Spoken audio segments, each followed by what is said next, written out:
Hi everyone, my name is Richard Santoro and I welcome you to Third and Zen, the YouTube channel where every week we are sharing a spiritual message to nourish ourselves, heart, mind, body, and soul. First, thanks for stopping by the channel. Thanks for checking out today's video. I hope this video finds you doing well. I hope you are taking the time during your daily journey to care for yourself, heart, mind, body, and soul. If you feel like liking the video, hitting that thumbs up, if you feel like subscribing to the channel, sharing, all that good stuff, it is much appreciated. If you took the time to do that, I would be most grateful. But either way, I'm grateful for you being here. With that being said, let's get ourselves prepared. Let's get ourselves in a nice, still, open, present space. So take a moment. Take a deep breath.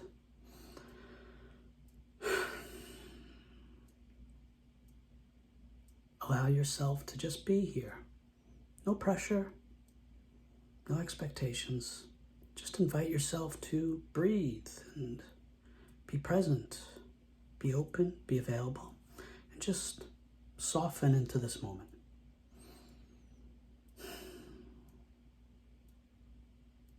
And let's get started with today's message, shall we? So when you read the three synoptic gospels, Matthew, Mark, and Luke, that is where we get the list of the traditional 12 disciples of Jesus. And there's really something interesting there. It's a really small detail. When you look at the list of names, there's two names that really stick out. There's Matthew, as depicted here by Caravaggio. Caravaggio's The Calling of St. Matthew.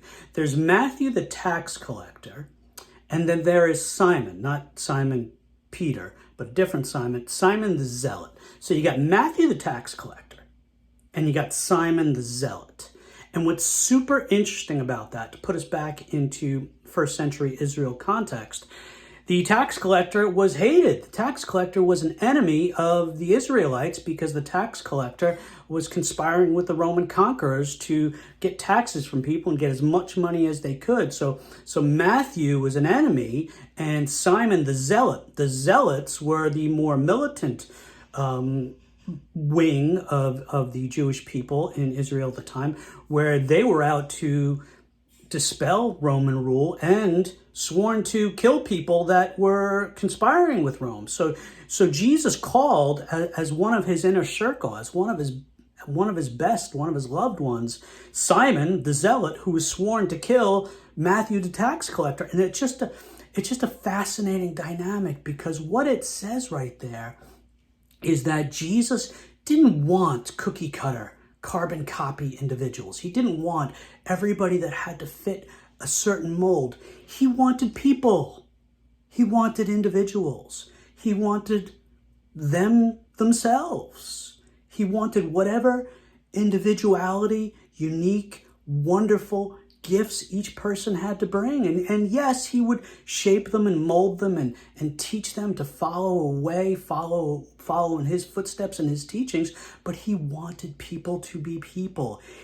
And that is a wonderful reminder for all of us. Matthew the tax collector, Simon the Zealot, it's a wonderful reminder that we're called to be ourselves. We are all given our own wonderful, unique, beautiful individuality and selves.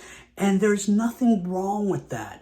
And there's nothing wrong with a gathering of people in a tribe, a clan, a community, a group, a circle of opposing and differing viewpoints, backgrounds, cultures, makeups, ages, gender identities, all different levels of being and existing and being who we are. Put it all together, and it really does make for a wonderful group dynamic. And Jesus knew that, and he encouraged that. So I guess I'm here in this moment to remind us to be ourselves, to embrace who we are. As Mr. Rogers says, there is no person in the world like you, and I like you just the way you are.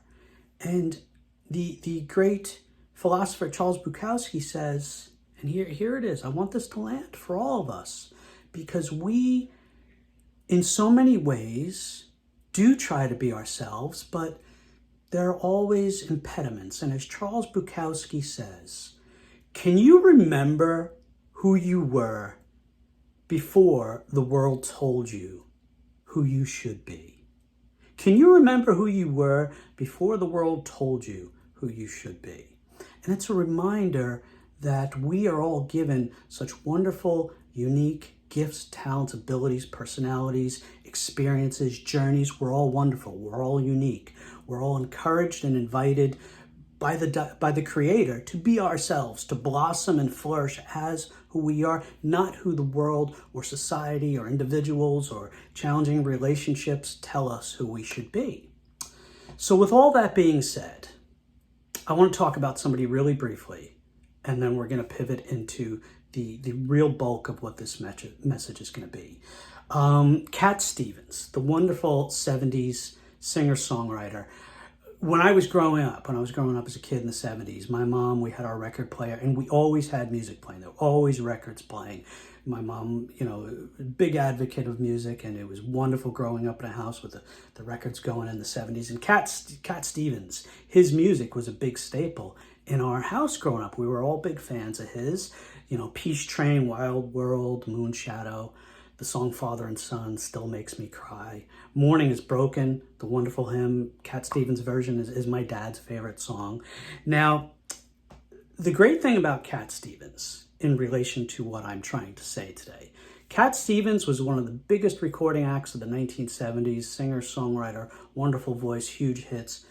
And then he had a conversion. He had a personal experience that changed him spiritually, and he converted to Islam and became a deeply devout spiritual Muslim and a beautiful soul in and of itself. He changed his name to Yusuf Islam and converted to Islam. And when you reach a level of success and notoriety like he did as Cat Stevens, to then turn away from that, turn away from the spotlight, turn away from that identity and say, this is who I am, this is who I am going to be, it is met with resistance and criticism and derision, but Cat Stevens was wonderfully himself. And that story in and of itself speaks to what I'm trying to say to us today. But what I'd really like to end with, what I'd really like to make the bulk and the heart of this message stand out. Cat Stevens, Yusuf Islam, formerly known as Cat Stevens, one of his great songs, one of his great hits, which as you could see is the part of the title of today's message, is if you want to sing out, sing out. So as a reminder for us to be who we are, to be who we feel we are, and to not let others or society tell us who we need to be. We get to decide who we want to be in every way, shape, or form. So let's take a moment and hear and absorb and be nourished by the words to the wonderful Cat Stevens, now known as Yusuf Islam. So the lyrics to the song, if you want to sing out. So take a breath. Get yourself in a meditative and reflective or however you want to feel state, but let's be open to this. Well, if you want to sing out, sing out. And if you want to be free, be free. Because there's a million things to be. You know that there are. And if you want to be high, be high. And if you want to be low, be low. Because there's a million ways to go. You know that there are. You know it's up to you. Anything you can do. And if you find a new way, well, you can do it today.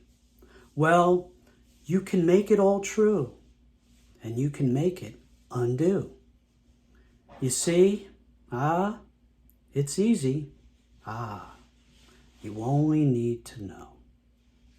If you want to be her, be her. And if you want to be you, be you. Because there's a million things to do. You know that there are. And if you want to say yes, say yes.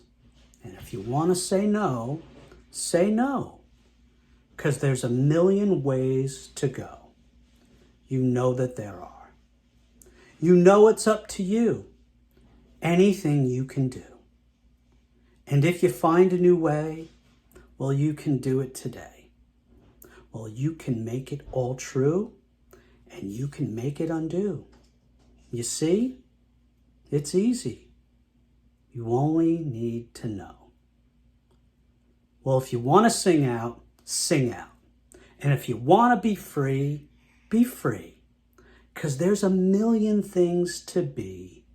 You know that there are. And if you want to be high, be high. And if you want to be low, be low. Because there's a million ways to go. You know that there are. You know that there are. You know that there are. You know that there are. You know that there are. If you want to sing out, sing out. Thanks be to God. Amen. Okay, my friends, that ends today's message. I do hope that you found it fruitful for you and your journey, and I wish you nothing but peace and love and fellowship with the Almighty as you go forward on your journey. And a reminder, as you go forward on your journey, remember that you are worthy of love, you are worthy of care, you are worthy of all the peace and joy in this world, and you are worthy of it just as you are, and there is only one like you, and I love you just the way you are. Okay, have a great day. Have a great week. Peace, love to you on your journey. Thanks. I love you all. Have a great one. Ciao.